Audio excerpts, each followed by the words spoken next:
Alrighty, yo, what is going on, everybody? It's your boy, Mr. DDG94, back with another reaction video. Today, we finna react to 20 minutes of wrestlers copying gimmicks to get over. This should be interesting. Without further ado, let's get right into it. What's up? Is this on? A wrestler's gimmick will often take inspiration from different aspects of pop culture and society, or they might borrow from already existing personas in wrestling. We'll be covering a mix of both for this video, as we list 15 WWE. The hell? Why do that? WWE gimmicks that were copied. Razor Ramon took a lot from the characters Manny Rivera and Tony Montana in Scarface. This is especially evident in the bad guys and short vignettes. This McMahon had not seen the movies, so was impressed with Razor's suggestions that were taken straight from the film. So say good night to the bad guy. So good night to the bad guy. Hello to the bad guy. Say hello to my little friend. Say hello to Razor Ramon. I buried those cockroaches. Saying I'm some kind of a filthy, stinking cockroach. Through with you now. Get out of here. Don't make me get nasty. I probably scar her heart for life. Carlito's vignettes from 2004 were almost a straight copy of Ramon's, all the way down to the spitting, which would become a key part of Carlito's act after he debuted, where he then separated his character from Razor.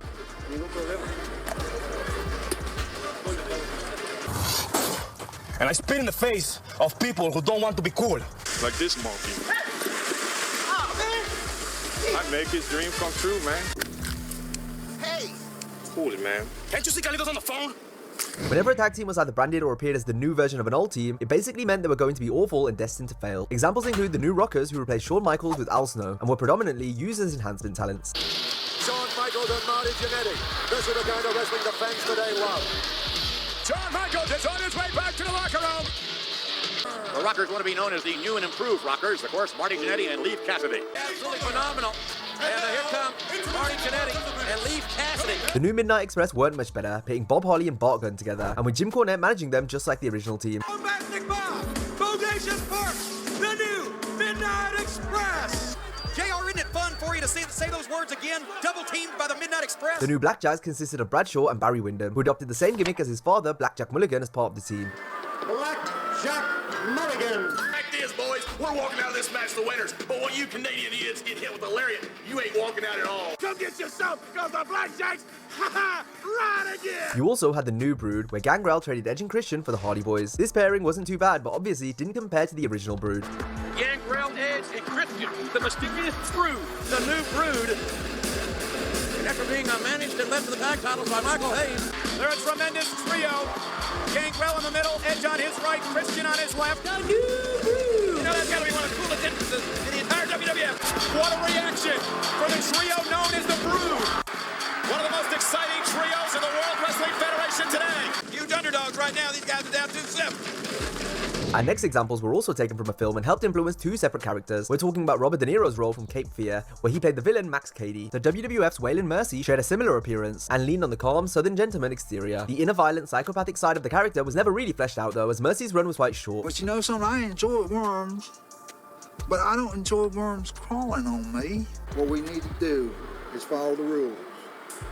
You know what I mean? Mercy's face. Waylon Mercy applying a sleeper hold on Jeff Hardy. Look at his eyes. Bray Wyatt took some things from both Waylon and Cady, such as the look and speaking style. With her fried chicken and potato salads and some hot dogs. My own daughter, she don't even know me.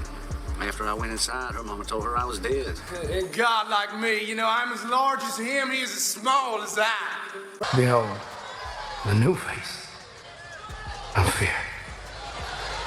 Another famous film that spawned a wrestling character was The Pirates of the Caribbean, as Johnny Depp's portrayal of Jack Sparrow was reimagined on WWE TV in the form of Paul Burchill. The gimmick initially took off, receiving universal praise from fans. However, some of the pirate aspects were later toned down until Burchill He actually had a fire moveset in SmackDown vs. Raw 2007. He had a fire-ass moveset. I like to steal his moveset from time to time. Burchill was taken off TV entirely a few months later. This was due to an injury and because Disney were unhappy with how much Paul resembled Sparrow. Bottoms up. Hello. They're gonna think you're a joke. It's not a bomb, is it? It's not a bloody bomb, is it? What? Bloody hell, fire! Bloody hell, look! You bloody mad! Regal really enjoyed it. She's cracking up laughing. What the hell? Hey, yo. It's funny, isn't it? One character that faced less pushback from movie studios, despite being based off a film character, was Sting. After being pitched the idea by Scott Hall, Sting was modeled off Brandon Lee's Eric Draven character from The Crow. That's Sting! That is Sting occupying... Where is he anyway? Way high up above his man. And his charisma was so huge. He didn't need to say anything. He could say more with a look than people could say in a 10-minute interview. At first, I think they just thought of it as like free publicity until they got a new film up. But then he started making figures and, T-shirts, and so that was when they stepped in and said, "You're gonna have to change that." So I guess he changed the makeup. Sting later borrowed from another popular character, this time in TNA. Joker Sting was born a few years after the release of The Dark Knight, starring Heath Ledger as the Joker. I don't want to kill you. You will complete me. I know. Sting, you've stepped over the line now. You've taken it too far. Everybody thinks you're snapped. There's something that's exhilarating about being insane. Remember the Hitchcock movie, The Birds? Yeah, they just tick. In his early career, Sting teamed with the Ultimate Warrior to form the Blade Runners, who were a rip-off of the Road Warriors. They were Rock and Sting, the Blade Runners. They were going to be our new, younger Road Warriors. Speaking of the Road Warriors, some fans consider Demolition to be a rip-off of Hawk and Animal. All we've got to do is reach up and run and bring home the gold belts. But nowhere near as much as the Powers of Pain, who were a much more blatant copy of the Road Warriors. Two more referees come in, but they're not going to be able to stop them either. Oh, no. And the Hawk flies to the air. Meanwhile, Hawk and Animal took inspiration from Mad Max 2, which was where they got their Road Warriors name and look from. During the height of the Antifa riots in 2020, WWE were in a ratings and creative slump. So in a response to Antifa, the company debuted a masked, hooded vigilante faction that wreaked havoc on Raw and SmackDown. The stable was called Retribution. Retribution was the most garbage gimmick they was trying to get over. This was garbage. They should have never did this one. This one was garbage. You might want to leave. You might want to go home. Go home.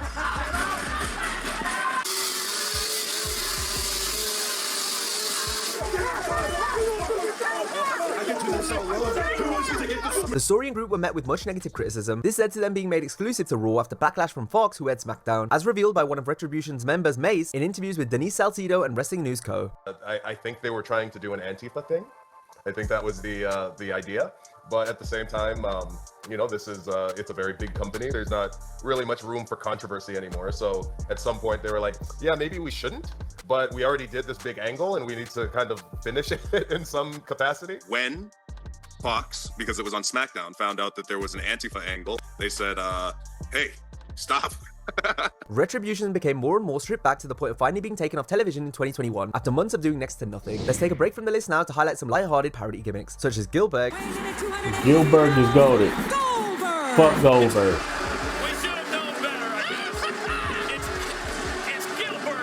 Stone Cold Shark Boy. And that's the bottom line, because Stone Cold said so. Out there ready to whip somebody's ass. And that's a fishing line, because Shark Boy said so. Black Machismo Jay Lethal. All this happened here on Saturday night's main event. Omega Powers, Amanda. Some madness is gonna happen. Curtis Axel and Damian Sandow as the Mega Powers. And there's the Mega Powers handshake. Damien Mizdow as the Miz's stunt double. Does that mean he's from outer space? No. Hakeem the African Dream as opposed to Dusty Rhodes the American Dream. What do you think Hakeem is going to attempt to do to the Hulkster? There is no telling. You know why? Because it's the first time, baby. Listen to me now. It's been done with soul. You can bank on it, brother. Money talks. Boss man walks. The Blue World Order. And what are they gonna do? Oh, please don't cut it. I can't believe it. To the blue guy. WCW's version of the Ultimate Warrior, the Renegade. He is one wild and powerful man. He's nuts. He's running. You know, I think that's a mistake. He should be conserving his strength right here. Renegade! Big ball there. They're not standing his way. Finally, the hilariously bad Fake Diesel and Fake Razor Ramon. And Diesel. Now the WWF knows how it feels to be embarrassed. Oh, is that Kane? Get the fuck out of here. Óyame, Chico. Big Daddy Cool is doing all right, Chico. Our next examples are pretty much parody gimmicks as well. However, they're so bad they deserve their own section for ridicule. In a bid to try and make WCW like WWF, Vince Russo put numerous characters on television that were clones of wrestlers in the Federation, such as Ed Ferreira's horrific Oklahoma character that made fun of the legendary Jim Ross. Barbecue sauce in his hand. This cage match against Furio. Yeah, I think Then there was the likes of Asia, a bad clone of China.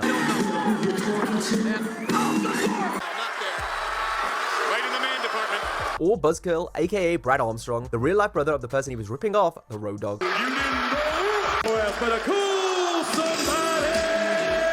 that do that type of job for a living. Are you feeling low?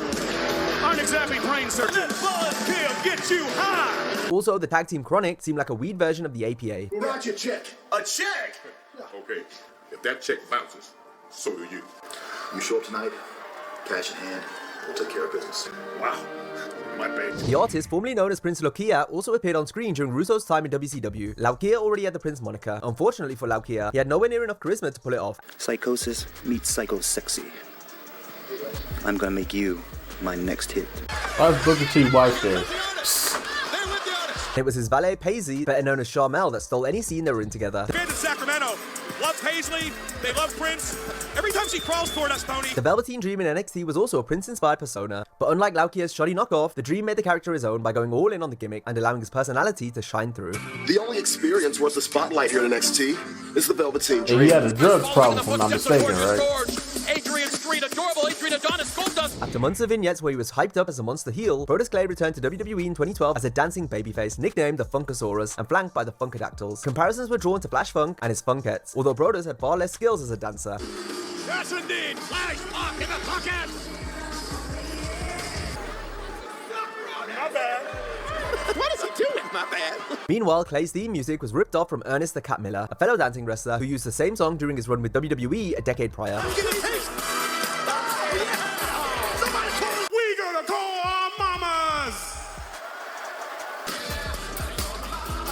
Somebody call my mom. Can you get down like that? Could you grab your yam bag hard enough you can scream like that? The Nature Boy Buddy Rogers would prove to be one of the most emulated pro wrestlers. The obvious comparison is the Nature Boy Ric Flair, the arrogant heel showman that talked the talk, walked the walk, dressed to the nines, and used the figure 4 leg lock as a finishing hold. Got him coming off, he had Buddy going, but wait a minute, there's that thing you gotta look for, the figure 4 grapevine. Now watch him, Billy. Skill and technique between the ropes had made him a master of his craft. Buddy Rogers.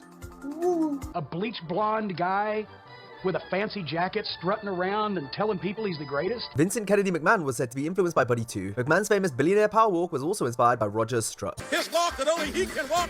It's a signature of Mr. McMahon. He somehow walks like he's got a broomstick up his ass. Gorgeous George was another classic legend who was way ahead of his time, and someone that influenced many, including the two Nature Boys we just mentioned. However, the most famous star that was inspired by George wasn't actually a wrestler. Boxing icon Muhammad Ali took directly from the way Gorgeous George bigged himself up and talked trash. Outstanding beauticians and hairdressers and... Shut up, you peasants. He was talking about, I am the prettiest wrestler. I am great. Look at my beautiful blonde hair. And I said, this is a good idea. Right away I started talking. I am the greatest. Who's the greatest? Who's the prettiest? Gorgeous George and Buddy Shout out Rogers to the had brother a pioneering Muhammad impact on Ali, business, though. paving the way for those who came after them. Despite quickly becoming a highlight of WWE programming after returning in 2022, LA Knight was not without its doubters, most of whom cited similarities to The Rock and Stone Cold Steve Austin. This was the most prominent during Knight's initial ascent in 2023. The following contest is scheduled for one fall. Making his way to the ring from Hagersville, Maryland. And now Austin is stopping that mudhole. It's Simon Dean. You cannot take a second to breathe against the champion Roman Reigns. Oh, that caught it! That caught it! BFT! The people's elbow! Oh, let him! The Rock looking for the people's elbow! He got it! Big elbow! LA Knight delivers the elbow! My normal just speech pattern every day when I'm talking to you is probably somehow derived from them. Whether that's purposeful or not, it's definitely not. So it's just the fact that I sat there and watched every single episode of Monday Night Raw. I had all the little VHS cassette tapes. Listen, you want to say that I'm the Kobe to their Jordan? I'll take it. Want Stone Cold Steve Austin to open up a can of whoop ass on that sumbitch right there. Give it a hell yeah. Everybody saying L.A. no. You are a gym bro with a spray tan and a catchphrase, pretending to be The Rock. There are literally millions of Rock's fans. Tell them whose game this is. Yeah. And what? Cosplay a redneck version of my cousin? Take that little mannequin head and turn that sumbitch sideways and stick it straight up your candy ass. It's a map. If you follow this, you'll find the exact directions of where you can stick each and every one of those bottles of Prime. Yeah. You're just an Attitude Era fanboy playing cosplay in my ring. What? What? What? Yeah. Yeah. Yeah. You don't breathe? You got no pulse. You're not alive. LA Knights everywhere, huh? You can call me the megastar. Knight continued to impress in the years following his debut on SmackDown. This allowed him to shake off many of his detractors, breaking away from the Rock and Stone Cold comparisons as Knight becomes an established star in WWE. The legendary Hall of Famer superstar Billy Graham influenced many wrestlers such as Jesse the Body Ventura. There are fans back in there telling me superstar Jesse Ventura is ripping you off. We all know that there have been countless number of guys that have tried to follow the lead, so to speak, of superstar Billy Graham. Hulk Hogan, however, completely modeled his career after Graham, taking many of Superstar's mannerisms and adopting a similar look. He took my look. The ear cuff, you started. The ear cuff, yeah. Ripping the brothers. Yeah. Graham was ahead of his time, something the Hulkster took advantage of. Using the things Billy did in the 70s allowed Hulk to become a megastar in the 80s. Billy Graham was the main reason I got in this business. I said, man, I want to be just like him. Molded my whole career around Dusty Rhodes because he was my guy, and superstar Billy Graham. I stole a little bit from each of them. You wish on your best day your body looked half as good as that. Hulk Hogan reveling in his victory here. Now, if you enjoyed this video, be sure to check out a similar video of 10 of the most insane gimmicks in WWE history. Hope you have a great day, and I'll see you next time. Alrighty, man, that's just gonna about do it for this one, man. Most definitely a lot of mirror images of some gimmicks, man. Well, LA Knights was the most obvious one, but that's neither here nor there. A lot of people. Hey, it's nothing wrong with taking inspiration. This is part of the business, man. Sometimes you gotta take inspiration from other superstars to figure out a way to connect with the fans. Because you never know, it may work. It may work in your favor. You never know. So I can't really sit up here and be like, oh, motherfuckers is copying each other. No, take inspiration, build your own lane with it though.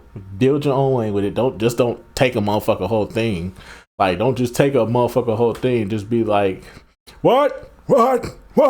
You stupid something, bitch? What?